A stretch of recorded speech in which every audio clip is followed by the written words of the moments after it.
Ren is not a sudden genius who awakened during a lucky ceremony. He is the last survivor of a future where the ranking system murdered humanity. He died inside the final world dungeon after exposing the truth behind every rank. Now, the same false system is hiding inside his academy's testing machine. And this time, Ren has returned with a console that can read its lies. 3 years before the first corrupted gate, Ren woke beneath a leaking ceiling. Ren slowly sat up, and every old scar from the future was gone. His hands were smaller, his breathing was steady, and his uniform still fit poorly. Then, a transparent blue window opened beside his bed, without making a sound. The World Debug Console listed his name, his class error, and his suppressed rank. Under that, a countdown pulsed in red like a wound refusing to close.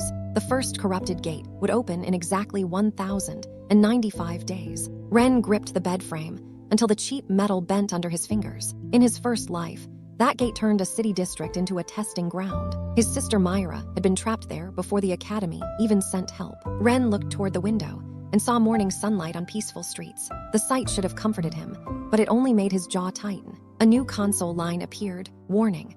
Local authority could not detect him. Ren waved his hand through the window, and it vanished from everyone else's view. Milo suddenly woke up, screamed once, and fell halfway off the lower bunk. He asked why Ren looked like he had just attended his own funeral. Ren forced his hand to relax and said he only had a bad dream. Milo squinted at him, then pointed at his cheek with genuine confusion. Yesterday's bruises had faded so completely that not even swelling remained. Milo whispered that normal F-rank students did not recover like dungeon bosses. Joss finally opened one eye and told Milo to stop worshipping a corpse. Tavi added that Ren could look healthy and still fail every academy test. Milo ignored them and reminded Ren that the rank ceremony started tomorrow morning. He said one decent result could keep Ren from being expelled after graduation. Joss laughed and said the Oracle Core would need pity settings for that miracle. Tavi waved his handheld console and offered to name Ren's failure screen for him. Ren stood up calmly, and the room went quiet for half a second. He thanked Milo for checking on him and said he would handle tomorrow. That answer made Milo smile, but it made Joss and Tavi trade doubtful looks. To them, Ren was still the quiet F-rank who survived by lowering his head. To Ren, the dorm looked like a grave he had crawled out of early. Later that morning, the 4 boys crossed the courtyard toward the training hall. Students moved around them in clean uniforms, polished boots, and expensive gear. Ren watched every floating status tag flicker above them through the console. Most ranks matched the academy database, but several names carried hidden error marks. Milo noticed Ren staring and asked if he had finally learned to daydream standing. Ren answered that he was checking which walls were fake before running into them.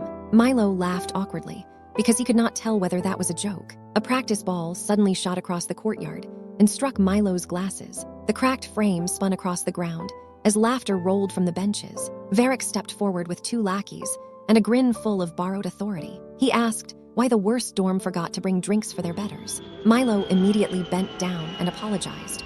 While reaching for the broken glasses, Ren caught his wrist before Milo could lower his head any further. The courtyard quieted because nobody expected Ren Aster to stop anyone. Varric tilted his neck and asked if the trash dorm had grown teeth overnight. Ren looked at the console window, hovering beside Varric's right shoulder. It identified Varric's class as Iron Hound Enforcer with a delayed lunge skill. A smaller line marked the attack pattern with a 0.4-second shoulder windup. Ren almost smiled because the system had just translated arrogance into math. He told Varric to apologize to Milo and walk away, while he still looked tall. The benches erupted again, but Varric's grin vanished like a cut power line. He activated Iron Skin, and gray plates crawled over his arms like armor. The console highlighted his right shoulder before the punch even started moving. Ren stepped half a pace left, and Varric's fist tore through empty air. Before the bully recovered, Ren tapped 2 fingers against the exposed elbow joint. The armor locked for 1 second, and Varric stumbled forward in front of everyone. Ren swept his leg lightly, sending the bigger student flat onto the courtyard stones. The silence afterward felt louder than the laughter had been a moment earlier. Varric rolled over, furious, and tried to trigger his lunge skill again. Ren saw the same red wind-up line and moved before the attack existed. This time, he caught Varric's wrist and turned the force into a harmless fall. The 2 lackeys stepped back so quickly that their shoes scraped the stone. Milo stared at Ren like someone had secretly replaced him during breakfast. Joss and Tavi stood frozen near the training hall with their mouths open. Ren leaned down and placed Milo's broken glasses gently into his hand. He told Varric that cheap authority looked worse when it was lying on the ground. Varric's face turned pale as the courtyard finally understood what had happened. The former F-rank had beaten him without showing a class, weapon, or spell.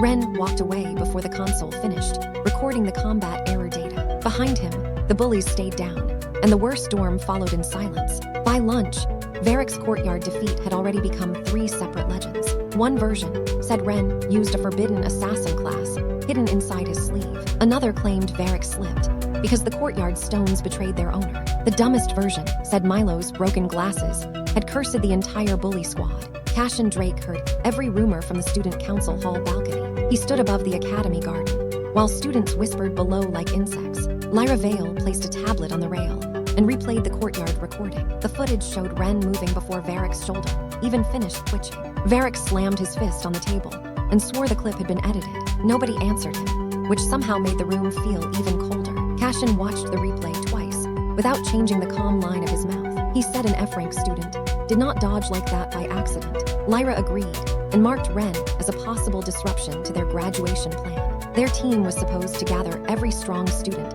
before the final exam. If Ren became popular now, weaker students might start believing in accidents. Varric demanded permission to crush him before the rumors spread any further. Cassian only glanced at him, and Varric immediately lowered his voice. Director Orlin Drake entered before anyone could turn the threat into orders. He wore a silver academy badge and a smile that never reached his eyes. Orlin said the courtyard cameras had already been labeled inconclusive evidence. He added that Varric's loss would remain a private discipline matter. Cassian understood the message because his family rarely spoke directly. The academy would protect his image, his team, and his historic ranking path. Orlin then warned them that Ren's reassessment would happen soon under supervision. He said the Oracle core error could not be allowed to become a story. From the hallway below, Ren crossed the garden with Milo beside him. He did not look up, but the console window opened near his left eye. Cassian's name appeared above the balcony, the gold error mark beside it. The console traced the marker to a ring glowing beneath Cassian's glove. A hidden line called it an external rank amplifier with unstable world code residue. Ren's steps slowed because the phrase belonged to the future's corrupted gates. The same residue had appeared on monsters that should never have evolved. Cassian noticed the pause and looked down with a polite golden smile. Ren returned the stare, then kept walking before Milo noticed the tension. The console offered a locked source trace command, but seeing the lie was not proof. That night, the worst storm refused to sleep at a reasonable hour. Joss kept replaying the courtyard rumor like it was a sports highlight. Tavi argued that Ren had clearly discovered some illegal dodge exploit. Milo asked Ren if he planned to explain anything before everyone went insane. Ren said he would explain when the explanation stopped sounding impossible. That answer annoyed Joss, confused Tavi, and somehow satisfied Milo. When the room finally fell quiet, Ren lay down and closed his eyes. The console opened by itself and dragged his vision into a gray classroom. Broken desks floated in the air, and black code leaked from the ceiling. A cracked teacher's board displayed error sandbox in cold blue light. A ghostly debugger log appeared as a faceless student made from static. It said his current authority could only grow through verified correction trials. Then, the classroom walls folded away and released 3 simulated wolf constructs. Their bodies looked unfinished, like monsters built from missing exam data. Ren reached for power, but the sandbox locked his strength to F-rank output. The ghost log said brute force was invalid inside a diagnostic environment. The first wolf lunged, and red script crawled along its projected spine. Ren read the attack path, ducked under the false bite, and rolled aside. The second wolf delayed its claws by half a second to catch panic dodges. Ren waited until the script turned green, then stepped inside the blind spot. The third construct split into 2 copies, but only one carried shadow data. Ren kicked the fake copy through a desk and used it to block the real one. Static burned across his eyes as the sandbox punished every forced prediction.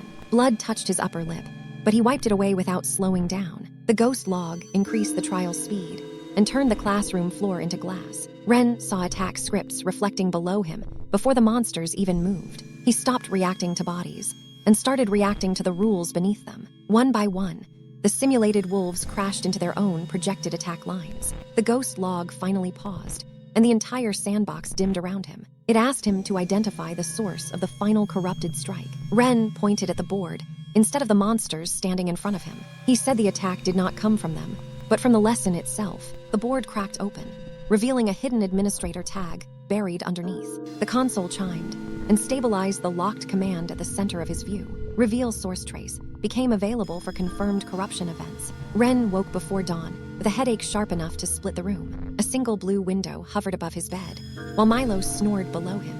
It showed Cassion's golden ring again, and marked its source as temporarily hidden. Ren smiled faintly, because temporary was the first honest word the system had used. By morning, every academy display ordered seniors back to the arena. The notice called Ren's Disaster and Official Equipment Irregularity Review. That polite wording only made the student gossip spread even faster. Students filled the seats early, because nobody wanted to miss round 2. Some came to watch Ren fail, while others came to watch another machine die. Milo walked beside him, with repaired glasses taped across the bridge. Joss trailed behind them, and complained that breakfast had been canceled. Tavi recorded every rumor, because the campus network was already losing control. At the front of the arena, engineers unveiled a replacement Oracle core. This one floated inside 3 shield rings and 6 layers of glass. Director Orlin personally announced that the earlier result was probably noise. He said the Academy would protect fairness by repeating Ren's scan publicly. Cassion stood near the elite council, with his white coat perfectly straight. Varric smirked behind him, looking desperate for the old order to return. Lyra watched the engineers instead, and her tablet already showed contingency notes. Cassion said a clean reassessment would calm everyone by lunch. Ren looked at his hidden console and saw the replacement core resisting commands. The machine was not broken yet, but it already seemed to know fear. The dean ordered the chamber sealed, and every recording crystal turned red. Ren stepped through the glass door, while the entire arena held its breath. The replacement core opened its blue eye and scanned him without ceremony. For once, the public screen did not start with Ren stuck at F rank. It displayed active body output at high D rank before anyone moved. The professors stared, because Ren had not released a single visible skill. Joss forgot his joke halfway through and left his mouth hanging open. Milo whispered that yesterday's rumor had just grown legs and started sprinting. The replacement core continued scanning and listed Ren's class as unresolved authority. One engineer slapped the console and shouted that no such class category existed. Orlin ordered a quiet manual override before the crowd understood the phrase. The hidden console flashed red and marked the override as confirmed corruption. Ren's new command unlocked in the corner of his vision like a blade. Reveal source trace requested permission to expose the false measurement path. Ren did not smile, because smiling would make this look personal. He simply tapped the invisible prompt and let the system accuse itself. The public screen split into 2 columns before the engineers could stop it. One column showed the Academy's suppressed result, neat and obedient. The other showed Ren's raw value climbing without permission from anyone. The crowd watched high D become C, then B, then A in brutal silence. Cassion's fingers tightened around the glove, hiding his golden ring. The replacement core tried to cap Ren's future ceiling at S-rank potential. The cap shattered instantly, and black static crawled across the display. A warning line appeared. Target exceeded Academy future compression. Another line warned. Evaluator reading post-collapse survival data. Ren's nose began to bleed, but he kept his hand steady on the prompt. The command burned behind his eyes as the core searched deeper than allowed. For one breath, the screen showed a ruined city reflected behind Ren's name. Then, it showed a final impossible phrase that froze every seat silent. It said, Ren Aster had survived a verified world-ending system event. The replacement Oracle core cracked across all 3 shield rings at once. Engineers rushed forward, but the glass chamber filled with blue smoke. The machine folded inward like paper, crushed by an invisible hand. Ren walked out before the smoke cleared, wiping blood from his lip. The dean stared at him, like the Academy had invited a disaster indoors. Orlin recovered first and declared the display another severe equipment failure. Nobody laughed this time, because fear had replaced every convenient explanation. Cassion stepped forward before the crowd could choose a new hero. He smiled warmly and offered Ren a place on his graduation team. He said talented students should stand together under proper leadership. Varric almost choked on the offer, but Lyra silenced him with one look. The invitation struck the arena harder than the broken machine had. A place beside Cassion meant guild scouts, private dungeons, and guaranteed fame. Milo stared at Ren like this was the safest answer in the world. Ren looked at Cassion's glove and saw the golden marker pulse again. Reveal source trace labeled the ring's origin as protected by higher authority. Cassion lowered his voice and said Ren did not need to stand alone. Ren answered that corrupted shortcuts were always loudest near the top. Cassion's smile stayed perfect, but the skin near his eye twitched. Ren added that he had no interest in joining people who made that much noise. The arena went completely silent, then exploded into overlapping whispers. Someone shouted that Ren had rejected the Academy's future guild king. Another student yelled that the worst dorm had declared war on the elite council. Joss grabbed Tavi's shoulders and asked if they were famous or dead. Tavi answered that campus odds had shifted against their survival. Milo only watched Cashin, whose smile finally stopped pretending. Cashin bowed once, as if accepting an insult wrapped in expensive paper. He said Ren should be careful, because lonely talents break during real exams. Ren walked away with his dorm behind him and did not look back. By sunset, the entire academy had turned his rejection into a public war. Ren left campus before the gossip could grow new legs behind him. He needed money before Orlin found another rule to bury him under. The console marked one route through the city with a quiet blue arrow. It led him toward Quill Exchange, a modest market with cheap glass doors. In the old future, that market became the country's largest dungeon broker. Today, its front counter still looked like a pawn shop wearing a suit. A board clerk looked Ren over and asked which student had lost him. Ren placed a sealed notebook on the counter and asked for Sierra Quill. The clerk laughed, because academy failures usually sold cracked crystals, not meetings. Ren opened one page and showed 3 material names with tomorrow's prices. The clerk's smile faded when the listed values matched a private trade board. A woman with silver glasses stepped from the back before he could speak again. Sierra Quill studied the page without touching it and told the clerk to leave. Ren said he was not selling monster loot, weapons, or fake prophecy. He said he was collateralizing verified market corrections before they became public. Sierra asked why a student knew about corrections even guild analysts missed. Ren answered that bad systems leak truth through the places they tried to hide. That answer made her smile like a banker finding gold under dust. She asked for proof before risking her house name on a strange boy. Ren pointed to a small line about frostglass resin collapsing within 1 hour. Sierra checked her private tablet, and a warning flashed across its corner. A northern resin shipment had just failed after a dungeon seal cracked. The room changed temperature as Sierra finally understood what sat before her. Ren closed the notebook before she could read the other corrections. He requested a 1 million credit advance, payable after the graduation exam. The clerk outside almost dropped a tray when Sierra agreed without interest. She only asked that Ren bring future trades through Quill Exchange first. Ren accepted, because strong allies mattered more than squeezing desperate profit. The contract sealed with blue light, and his account balance changed instantly. Sierra watched him leave, while her glasses reflected the unreadable student file. She whispered that Helix Academy had misplaced something far above its price. Ren spent the first transfer on rent, training supplies, and medical patches. The last purchase sat quietly inside a slim white box under his arm. By evening, he reached the West Bus Terminal where Myra's school shuttle arrived. Manhwa Aster stepped out dragging a suitcase almost wider than her shoulders. She called him useless for standing near arrivals instead of the exit gate. Ren stopped moving, because her voice still sounded alive in this timeline. In the ruined future, Myra vanished during the first corrupted gate evacuation. Now she was complaining about luggage, entrance exams, and overpriced station snacks. She waved a hand before his eyes and asked if his brain had crashed. Ren took the suitcase handle and said the station lights were too bright. Myra squinted at him, because that excuse sounded criminally lazy. They walked home together, while she described her scholarship interview in painful detail. Ren listened to every word, as if the city itself had gone quiet. Near the shortcut alley, the console drew 4 red outlines behind a delivery van.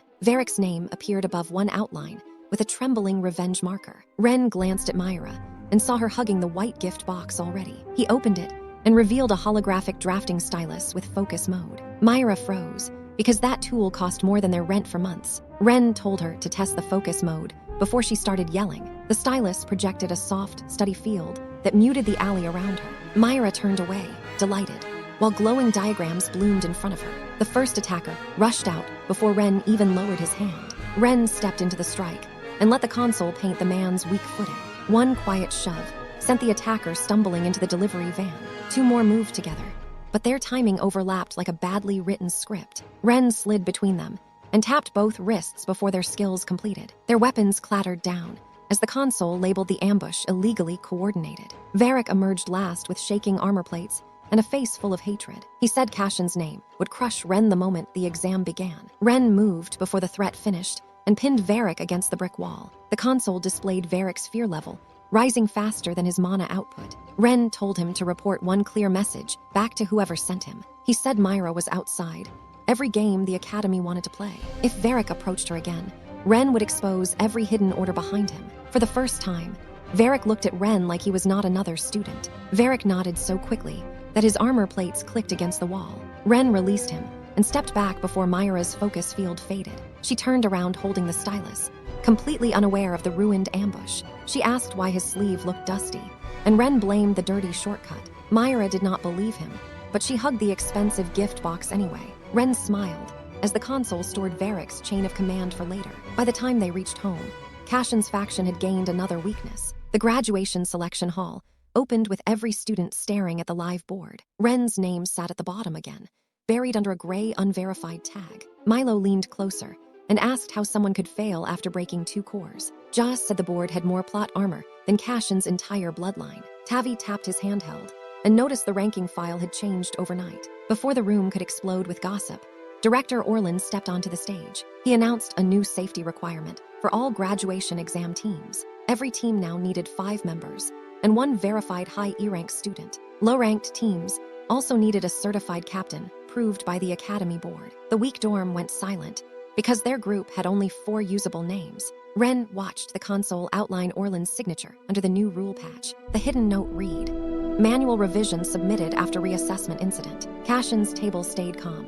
which told Ren exactly who expected this move. Varric stood behind Cashin with a stiff jaw and freshly bandaged pride. He avoided Ren's eyes, like the alley had followed him into the hall. The other students understood the message before the teachers explained it. Nobody wanted to join the dorm that the board had clearly targeted. A mid-ranked team called Joss over and said they had 1 slot left. They promised safe points, easy scouting, and no suicidal loyalty tax. Joss looked at their captain, then looked back at Milo and Tavi. He said kings did not abandon their kingdom just because the castle leaked. The captain called him stupid, but Joss only cracked his knuckles. Tavi muttered that stupidity was apparently contagious inside their dorm room. Milo smiled anyway, because nobody had left him behind this time. Ren looked at the board and said Orlin had just proven he was scared. If Ren were truly in error, nobody would waste rules trying to erase him. The sentence traveled through the room faster than the official announcements. Orlin's cheek twitched, but he kept smiling like a cracked porcelain mask. He told Ren that confidence did not replace Academy regulations.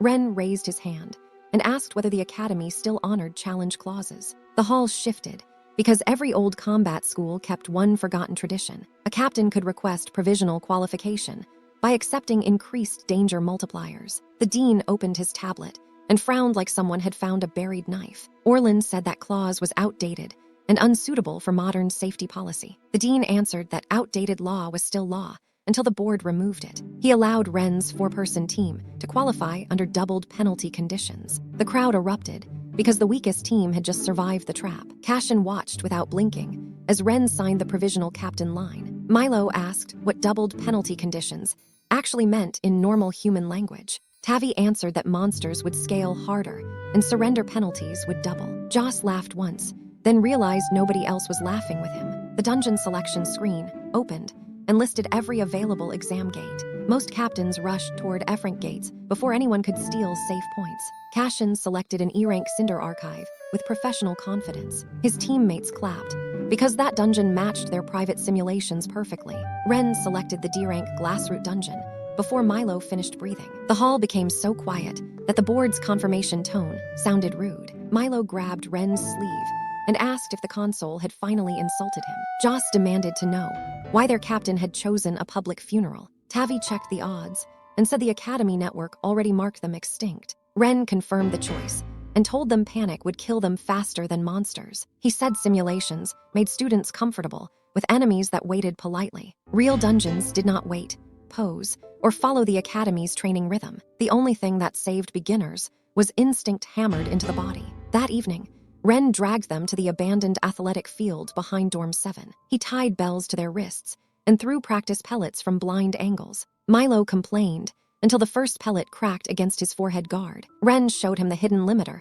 choking his breeze, chanter reflex skill. One debug tap turned Milo's clumsy wind pulse into a short sideways burst. Milo shot across the sand and screamed like the floor had betrayed him. Joss laughed at him until Ren exposed a sealed valve in his flame circuit. The console labeled the seal, old clinic error from childhood. Ren adjusted the flow, and Joss's next punch left a burning trail. Joss stared at his fist like it had finally remembered his name. Tavi tried to hide behind jokes, but Ren pointed at his handheld screen. His support class was not weak.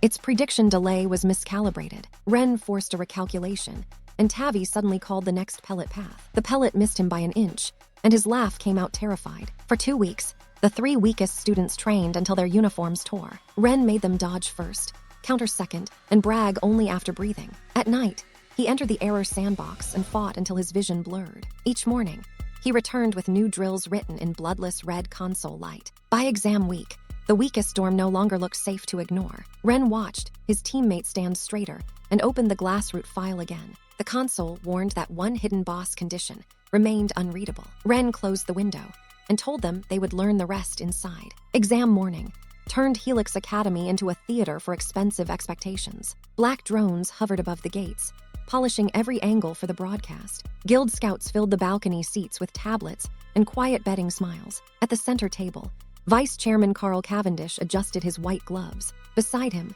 Cashin's father watched the monitors like he owned the future. Director Orlin welcomed them and promised the safest graduation exam in years. The dean's eyebrow lifted, because everyone knew 2 teams had chosen suicide.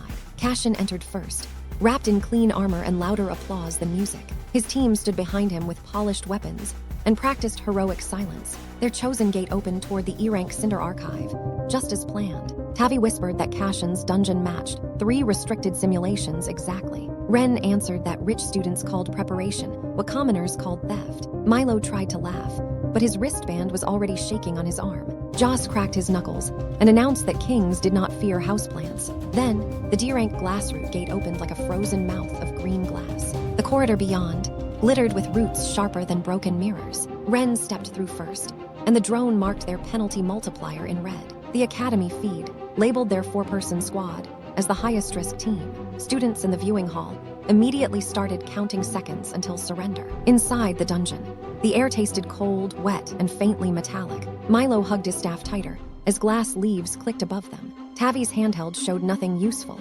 because the dungeon blocked public maps. Ren's console painted hidden movement lines across the branches anyway. He told them not to attack anything until their feet understood the floor.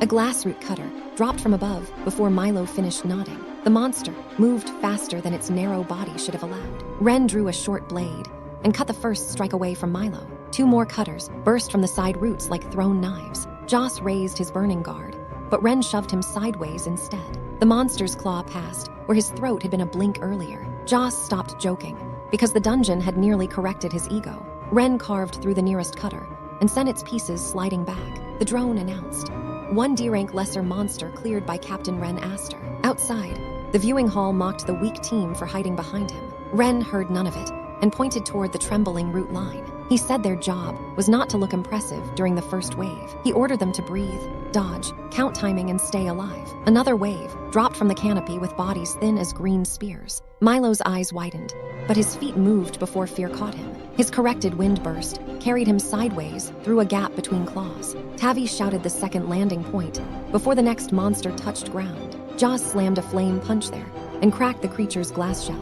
The monster staggered, still alive, and swung blindly toward Milo. Milo ducked late, but Ren's earlier bell drills saved his skull. Joss cursed and stepped in front instead of waiting for rescue. Tavi called out that its back joint opened after every 3rd strike. Milo pushed wind into the joint, and Joss followed with a burning hook. The cutter collapsed into sparks, while the drone registered a team kill. For 1 full second, nobody inside the freezing dungeon spoke aloud. Then, Joss shouted so loudly that a flock of glass birds scattered. Milo pointed at the corpse and asked if that counted as not dying. Tavi answered that technically they had upgraded to barely useful. Ren nodded once and told them barely useful was how legends usually started. On the VIP balcony, Carl Cavendish leaned closer to the main feed. He asked why the lowest-ranked team had reflexes beyond their files. Orlin claimed survival instinct sometimes produced temporary miracles under pressure. The dean said miracles rarely formed clean 3-person attack patterns. Cashin's father stayed silent, but his fingers tightened around his glass.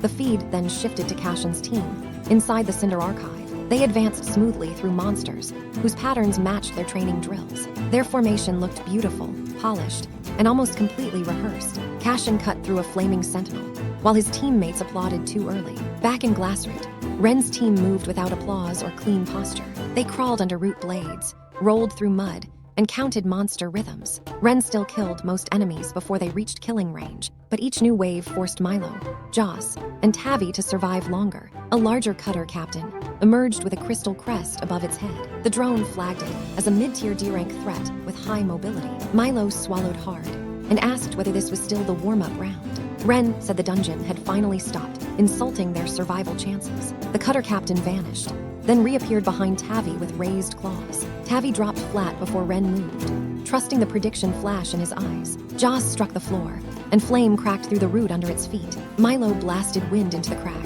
throwing the captain off balance. Ren finished it with one clean cut, but he did not look satisfied. The team had not won alone, but they had created the opening together. That small difference made every VIP screen focus harder on their dungeon. Director Orlan's smile thinned as the score counter climbed past expectation.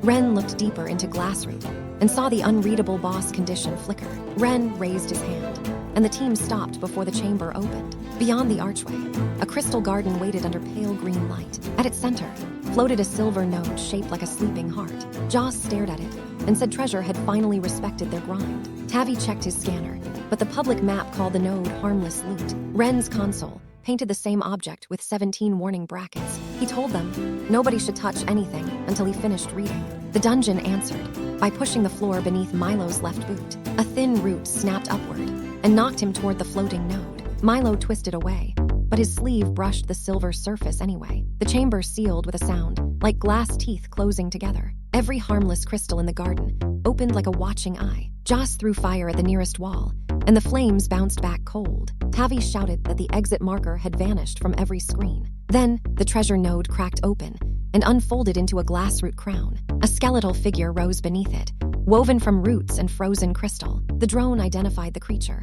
Glassroot Lick, C-rank Lord. Outside, the dungeon, the viewing hall went quiet for the first time. Director Orlan leaned back, as if this disaster had finally arrived. Carl Cavendish's smile disappeared, while the safety monitor turned red. Inside the chamber, Ren saw the boss health bar flash at full value. A second health bar flickered behind it, buried beneath corrupted code. Before he could read more, glass bindings exploded from the ground. Joss blocked one strand, but 3 more wrapped around his burning arms. Tavi dodged backward, only for a root cage to lock around his legs. Ren cut through 2 bindings before the crown released a white pulse. The pulse froze his console view and pinned his boots to the floor. The wristbands screamed that all participants had entered lethal danger. Joss cursed at his bracelet, but the roots tightened whenever he moved. Tavi tried to call a pattern, yet frost crawled across his scanner. Milo alone stayed standing, because his windshield kept shaving the roots. His knees shook, but the corrected airflow kept a gap around his chest. The bracelet on his wrist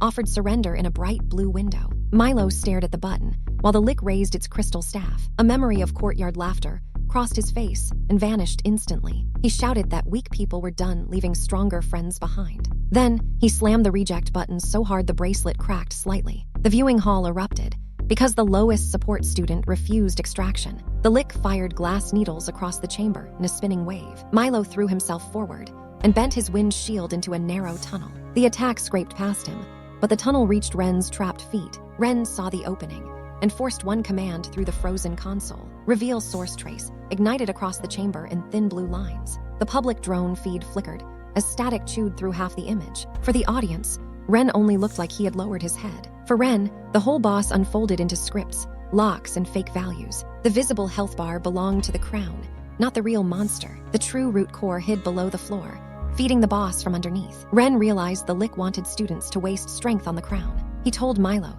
to keep the wind tunnel open for exactly 3 breaths. Milo answered that he hated math, but he could count to 3 today. Jaws laughed through clenched teeth and forced flame into his trapped fists. Tavi shouted that the left wall pulsed whenever the hidden core beat. Ren smiled, because his weakest team had found the clue without him. The lick raised both hands, gathering a spear of frozen green light. Milo screamed one as wind tore a path across the glittering floor. Joss screamed 2 as his flame burst cracked the nearest root anchor. Tavi screamed 3 as he marked the pulsing wall with his last dart. Ren ripped free and crossed the chamber before the spear fully formed. The lick's crown dropped its health by half, trying to bait his strike. Ren ignored the fake opening and drove his blade into the marked wall. The glass shattered inward, revealing a black root heart beating below. The console warned that touching the core would overload his current authority. Ren accepted the strain and forced recalculate damage through the blade. Blue code spread into the root heart and erase the crown's false protection. The lick froze mid-attack as its hidden health collapsed to zero. The chamber's glass garden cracked apart and dissolved into green sparks. The drone announced Team Ren had cleared the glassroot dungeon. For a moment, the broadcast showed nothing but static and broken pixels. That static hid the console window, absorbing the boss's exploit data. Ren staggered once as blood dotted his sleeve from the neural backlash. Milo caught his shoulder and asked if winning always felt this illegal. Ren told him that legal was just a word rich people patched daily. Joss and Tavi stared at the cleared chamber like it owed them rent. For the first time, none of them looked like dead weight anymore. Outside, every VIP screen placed the lowest team at the very top. Inside, the Cinder Archive, Cashin's perfect raid was no longer perfect. The prepared corridors had collapsed into burning stacks of living books. His elite teammates moved in formation, but their breaths came ragged. Lyra snapped her chain spell round a flame scholar's ink-black wrists. A star archer pinned 3 paper beasts against the archive ceiling. Cashin stepped through the smoke with his gold blade raised high. The Lair Lord waited at the center, wearing a crown of red pages. Every simulation had told them the boss would kneel after Phase 2. Instead, the crown opened a third phase that nobody had practiced. One teammate stumbled backward as burning letters crawled over his shield. Cashin clenched his teeth because the public feed was still watching. He pressed 2 fingers against the artifact hidden beneath his collar. A soft golden pulse spread through his veins and steadied his sword arm. The console marker was not visible to anyone standing beside him. With a borrowed boost, Cashin crossed the room in one clean flash. His blade split the red crown before the boss finished casting. The Cinder Archive collapsed into glowing ash round his exhausted team. The drone announced their D-rank, dungeon clear in 31 minutes. Cashin's teammates erupted like they had just conquered a continent. Lyra wiped soot from her cheek and said first place was guaranteed. Cashin said nothing, but his smile returned like polished glass. He imagined the result hall, rising when his name hit the top screen. He imagined Ren's weak dorm, staring at him from the loser benches. Then, the exit gate opened, and Cashin walked out like a crowned hero. The result hall was already packed with students who had surrendered early. Most of them sat pale and silent, still shaking from their first dungeons. Varric spotted Ren's team, slumped near the recovery barrier first. Milo had bandages around one arm and dirt across his entire uniform. Joss was lying flat with a grin that looked half insane and half proud. Tavi hugged his scanner like it had personally betrayed his entire family. Ren sat between them with one sleeve stained by a thin red line. Varric grinned because exhaustion looked close enough to failure for him. He swaggered over and asked if the trash team enjoyed their short tour. Milo lifted one tired finger and asked if barking counted as healing. Several students laughed before they remembered Varric was still dangerous. Varric's face twisted, but Cashin raised one hand without looking. Cashin told him not to waste words on students already below them. The main board flashed as the final D-rank results began loading. Cashin's team appeared first with a 31-minute clear time. The hall exploded because that number shattered last year's Academy record. Orlin clapped loudly and declared that history had chosen its champion. Cashin stepped forward, already accepting the praise as something owed. Then the board stuttered, and another result forced itself above his. Team Ren Aster appeared in first place with a 22-minute clear. The cheering died so quickly that even the recovery barrier hummed louder. Varric stared at the board like the numbers had insulted his bloodline. Lyra reread the score twice and still could not make it obey her. Cashin's smile stayed in place, but his fingers tightened around nothing. On the VIP balcony, Carl Cavendish slowly rose from his velvet seat. He asked the operator to replay the Glassroot Dungeon's final minute. The operator showed static, broken pixels, and one clear frame of Ren. In that single frame, Ren stood before the boss as blue lines burned. Carl smiled for the first time since entering the Academy grounds. He said no student should have found the hidden root core that fast. Cashin's father shifted in his chair as the room turned toward Ren. Orlin tried to explain that the drone feed had suffered heavy damage. Carl ignored him and walked down from the balcony without permission. The crowd parted as the vice chairman crossed the result hall calmly. Cashin extended his hand, expecting the praise to stop in front of him. Carl passed him without slowing and placed a hand on Ren's shoulder. He called Ren's clear the most interesting student performance in years. Milo's mouth opened so wide that Joss told him not to swallow status. Tavi whispered that they had officially become expensive-looking nobodies. Ren only looked at the prize board because half measures still hurt. The full reward would clear Sierra Quill's loan and Myra's school costs. A split reward would leave him short before the next correction window. Orlin noticed his stare and moved before Carl could say anything else. He announced that both D-rank teams had achieved equal champion status. The hall erupted again, But this time the sound carried confusion. Orlin claimed Cashin earned higher technique marks, and Ren earned speed marks. Therefore, the Academy would honor both captains with a shared first place. Cashin's team clapped stiffly, because the rescue still tasted like pity.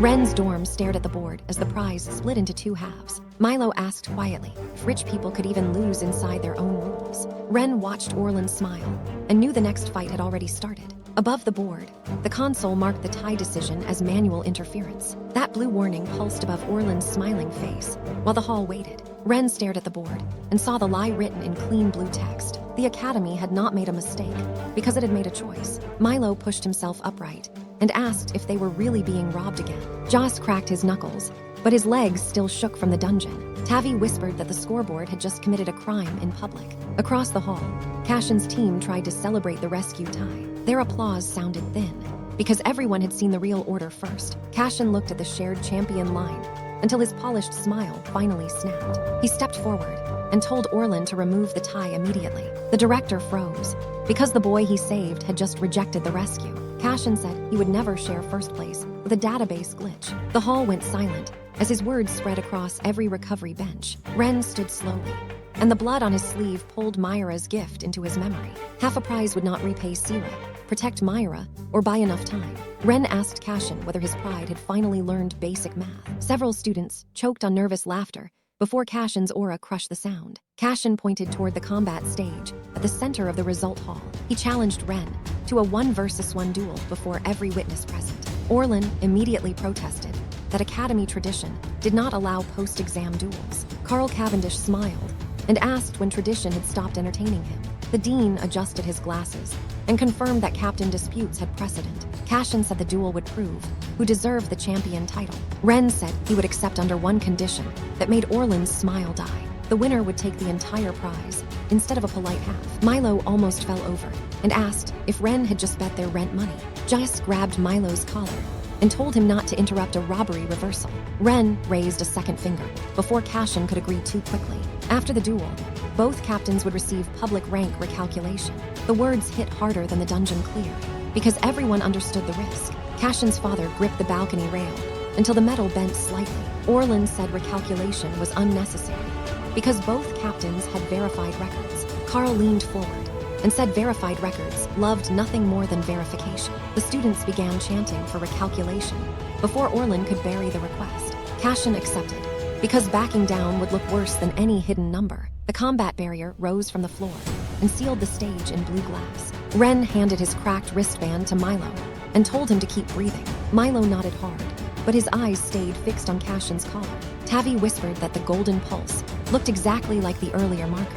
Ren already saw it, because the console had turned the collar into a warning sign. Cashin stepped onto the stage, while golden light crawled under his skin. The barrier sensors read his pressure and immediately climbed past student limits. The crowd backed away as the floor tiles trembled beneath his first step. Lyra smiled with relief, convinced the real Cashin had finally arrived. Varric started laughing again, because fear always made him choose the loudest side. Ren walked onto the opposite side without summoning a weapon or shield. Cashin asked if the F-rank planned to win with another broken screen.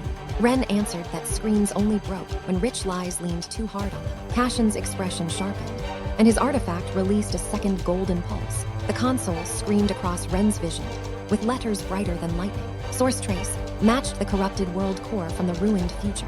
Ren's breath stopped for 1 second as the result burned into place. The same signal had opened the first corrupted gate 3 years later.